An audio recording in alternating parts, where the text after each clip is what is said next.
Welcome to the tutorial to register your account on SwitchLinks. Begin by entering in your email address and password. Next, enter in your invite code. If you don't already have an invite code, you can click the link at the bottom of the screen here, which will redirect you to this page. Simply follow the checkout procedure and you'll be presented with your unique invite code via the thank you page and via email, which should look like this. Simply copy that invite code and paste it into this field here. Next, we're going to choose your ID. Your ID is comprised of letters, numbers, or a combination of both, and this will construct your short link URL, so try to pick something memorable. In this case, we're going to put in ED. Next, we're going to set up your switch link name. Your switch link name will help you identify your individual switch links if you create more than one.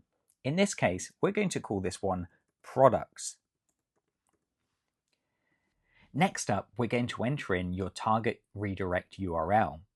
This will be the URL that your short link redirects to. In this case, we're going to put in https clickbank.com.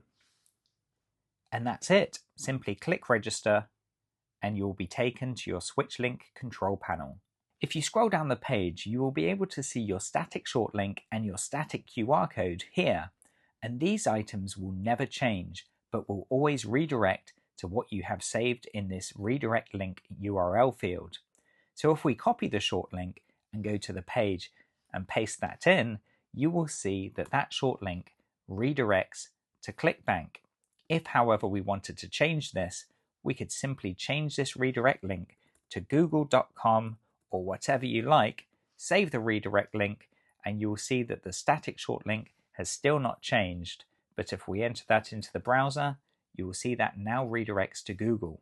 There is a lot more functionality to talk about, but we'll cover that in a future video.